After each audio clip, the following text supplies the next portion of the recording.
Uy, meron akong bagong brand na na-discover and this is called the Axie brand. Meron siyang dalawang nilabas, si Axie Pad and si Axie Pad Pro.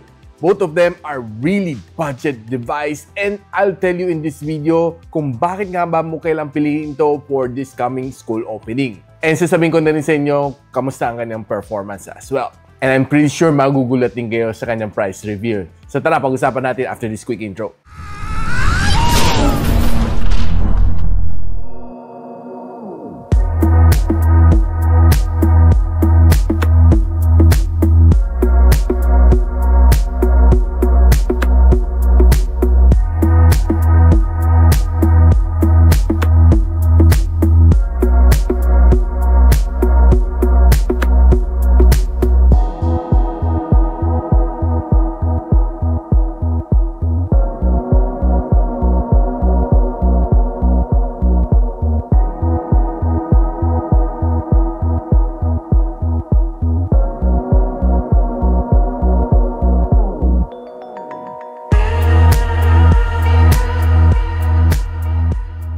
So guys, itong Axie Pad na may 11-incher na display na may 4 plus 4 gigs of RAM and 120 gigs of storage is priced at 5,999 ang kanyang introductory price. And it comes together with a free na keyboard cover, guys. Sulit! And of course, itong kanyang bigger variant na 12-incher na Axie Pad Pro with a 2K display with a 4 plus 4 gigs of RAM and 256 gig of storage would come at the introductory price of 7,999.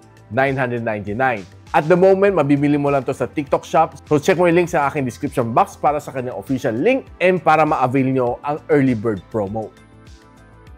Kapag tinignan mo naman itong dalawang tablet na ito, ang kanyang pinaka-distinction is nasa kanyang camera module. Makita mo dito sa Axie Pad, mukhang iPhone yung kanyang camera bump. Pero dito sa Axie Pad Pro, makita mo yung kanyang camera module looks a little bit more similar sa Huawei P50 Pro. Yung kanyang weight is halos di nagkakalay, no? 532 grams dito sa 11-incher and 536 grams dito sa 12-incher. Siyempre, there's a little bit difference dito sa kanyang battery which I'll tell you later. Pag tinignan mo ng kanyang likod, this is a plastic back with matte finish, plastic side frames with dalawang speakers dito sa sides. Makita mo kanyang Type-C port nandito and of course nandyan ang kanyang 4G slot. Hybrid nga pala siya, guys, so you can contain isang 4G na SIM and isang micro SD of up to 1TB ang expansion. And by the way, guys, na-test ko na dito si Globe, si Smart at si Dito. Walang problema sumaganap ng 4G dito sa tablet na ito. So, goods na goods. Another thing is nandiyan pa rin ka ng audio jack. So, kung meron kang wired headphones is definitely okay. And kailangan mo rin gamitin tong headphone jack na ito if you want to listen to FM radio.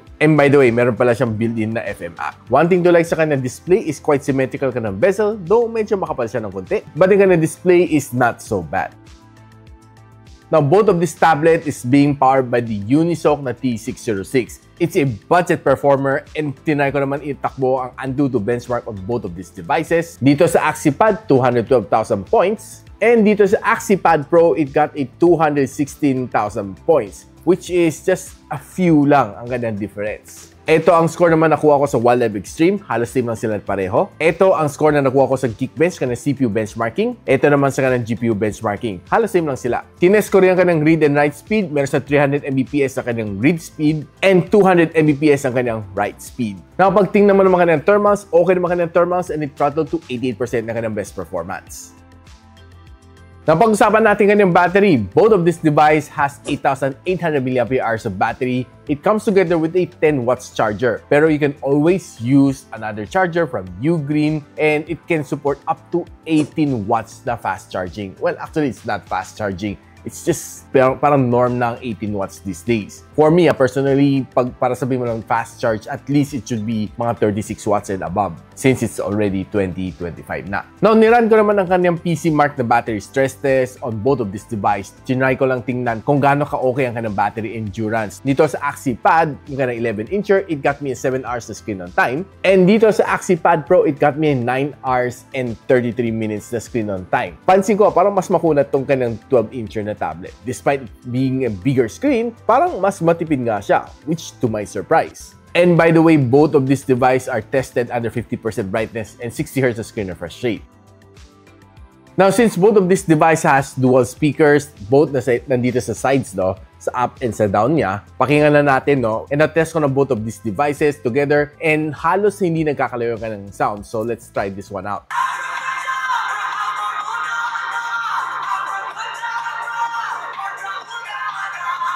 Well, the sound is just okay, hindi ganong kalakasan, hindi naman siya masyadong mahina. Pero good thing is that it still has yung kanyang audio jack dito. If you want better sound tripping, I suggest gamitin ito. Now, one of the good things naman dito sa kanya is that both of these devices comes together with a free keyboard. And normally, on other brands like si Honor, Xiaomi, and the Huawei brands, you need to purchase yung kanyang keyboard on a separate purchase. Madalang siya kasama as free. Normally, it would come as a bundled price. Now, hindi siya magnetic clip, it's just a clip-on. So, be aware na hindi siya magnet-based, ha? Yung likod niya, tatupin mo para maging stand. And by far, ang performance ka ng keyboard, I would say not bad. Not the best typing experience I had personally, pero masasabi ko, not bad ang ganang typing experience. I did try to type some documents on the go. Okay naman, kaya naman na mag-perform. Yung keyboard naman niya is very responsive, soft naman ka ng touch, and wala kang maging problema, hindi siya maingay. And another thing is that this one has a pen support. This is going to be sold separately. Hindi ko pa alam kung magkano maging presyo nito. Pero tinry ko naman magsulat dito on this tablet. Smooth naman ang experience. Pero of course, don't compare it sa mga experience mo sa Huawei, sa Honor, sa iPad, or sa Xiaomi Pad. Iba ang performance nito. Ito yung, I would say na not bad. Parang yung mga generic pen feel na sulat. Responsive naman siya. Pero one thing na napansin ko dito habang nagsusulat ako, nakapatong ang aking kamay dito, meron siyang palm rejection. So meaning, hindi mag-react ang palm mo pag nakatouch dito sa kanyang screen habang nagsusulat ka. Which is definitely importante para sa mga nagsusulat dito, taking down notes while the teacher is discussing, or you're just talking to your client, nagsusulat ka, importante yon yung palm rejection.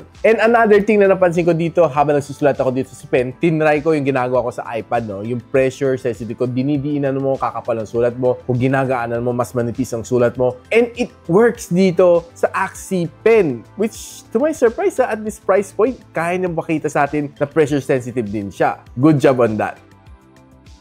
Napag-usapan natin kanyang display. Ito si AxiPad, meron siyang 11-inch na IPS LCD with up to 1080p ang kanyang resolution, and ang kanyang maximum brightness is 350 nits. 60Hz ang kanyang screen refresh rate, so don't expect na meron siyang higher refresh rate other than 60. Samantala si AxiPad Pro, meron siyang better na display. This one has a 12-inch na display na IPS LCD with up to 60Hz screen refresh rate and 350 nits ang kanyang maximum brightness. Good thing dito sa kanya is up to 2K ang display na kaya niya ibigay sa'yo dito while you're watching your favorite shows. Now, on both of these devices, I would say na kaya naman watching videos on this one, scrolling on social media, okay naman sila pareho. Medyo siguro mabibitin ka if you're coming from the mga higher screen refresh rate like 120, 144, 90. Pag bumalik ka dito on this tablet, pag swipe mo, feeling mo, parang medyo bitin. Pero if you're coming also from a 60Hz screen refresh rate the phone, wala kang maging problema dito. Now, watching videos on both of these devices, masasabi ko lang medyo mas advantageous if you're watching on the AxiPad Pro kasi it has a better resolution at 2K. Pero kung yung budget mo only allows you to buy the AxiPad, okay din naman ka na display. I wouldn't really expect too much from it, pero I would say na quite good, and it's also watchable naman, up to 1080p. Now, nag-try naman ako ng dalawang game on both of this phone. I tried Call of Duty Mobile and I did try si Mobile Legends. Now, knowing that si T606 ni Unisoc is a very budget na device, so I just tried to play yung mga games sa kakayanin na itong dalawang device na ito. Starting off with the Call of Duty Mobile, just to give you your expectation na, I set this one to high frame rates and medium graphical settings. And yung kanang gameplay is just okay. I wouldn't say na it's one of the best na na-try ko on this price range. Pero given na kaya na tumakbo, for me, it's not so bad. Though, I would say na along the way, may mapapansin kang minor frame drops along the way. Pero hindi naman siya garapala na sobrang lag, sobrang pangit ang gameplay. I would say that it's playable at high frame rate and medium graphical settings, which is for me quite not bad na already. And it's running on 4 plus 4 gigs of RAM, which is, I think, it's more than enough for Call of Duty Mobile. Okay naman ang kanang touch response sa kanang screen. Medyo hindi lang masyado sanay playing this game on a big screen, pero I get the job done naman. Marami naman napatay kahit papano, and nag-enjoy naman sa kanya. Though yung kanyang sounds not the best, I tried on a tablet, so you might want to use your headphones or your wireless TWS to give you a better sound experience. Pagdating naman sa Mobile Legends, okay, not bad ang kanyang graphics. Now, pagdating naman sa Mobile Legends, I would say na not bad ang kanyang gameplay. Though, I would say na I just lower down my expectation for this one. Pero, it was able to perform. I was able to play 2 games dito. And winning both games is not so bad. One of the things na napansin ko dito is maganda ang kanyang big screen on both of these devices. May enjoy mo naman siya. Except that siguro mapapansin mo talaga pag naglalabang kayo, nagka-clash kayo on a certain point, biglang magte-teleport na ang kalaban mo away from you. And medyo frequent ko siya na feel, pero you could further lower down yung graphical settings mo para maiwasan mga kanong problema. Kasi you have to understand that it's just a Unisoc T606. Now, pagdating naman sa kanyang camera, medyo iba konti ang kanyang camera setup. Si AxiPad has a 8MP na rear camera and a 5MP na front-facing camera. Samantala, si AxiPad Pro has a 13MP na rear camera and a 5MP na front-facing camera.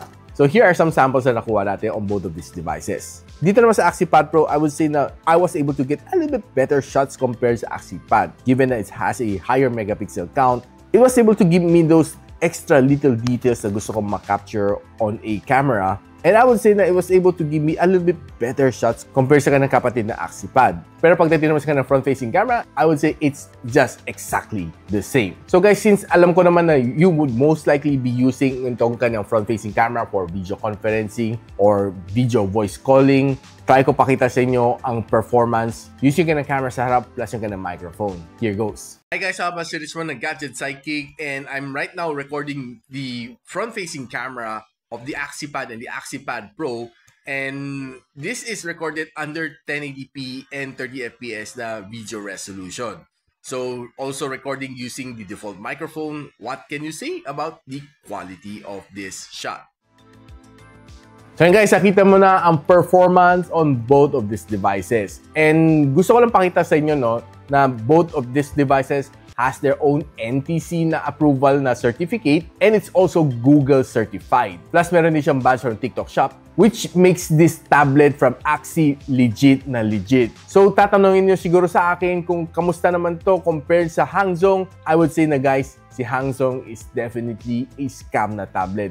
3,000 pesos, 4,000 pesos para sa 1TB na storage. Come on guys, it's definitely a scam. Kasi ang 1TB na SanDisk na micro SD card is already 4,500 pesos. So how can you buy a tablet at 3,000 or 4,000 pesos from Hangzhong? Think about it. So if you ask me guys kung recommended ko itong dalawang tablet na ito for back to school, it's definitely a yes if that is your budget. Pinaka-winning factor for me is yung kind of 4G capability which gives you internet connection wherever you go. And yung kind of free keyboard is definitely a necessity lalo na kung mahilig ka mag-type or kailangan mo mag-type sa Word documents, sa Excel, or sa PowerPoint. So guys, if you're interested dito sa dalawang tablet na ito, I'll post the link on the description box below and mabibili mo pa lang to sa TikTok Shop nila. And if you like this video or alam mo meron taong naghahanap ng mga budget na tablet, please share this video and a quick sub sa aking channel is definitely awesome. I'll see you on my next video.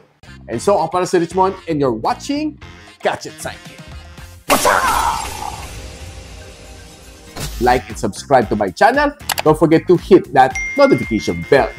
For one of my latest uploads, click the dito. And for one of my popular uploads, click here.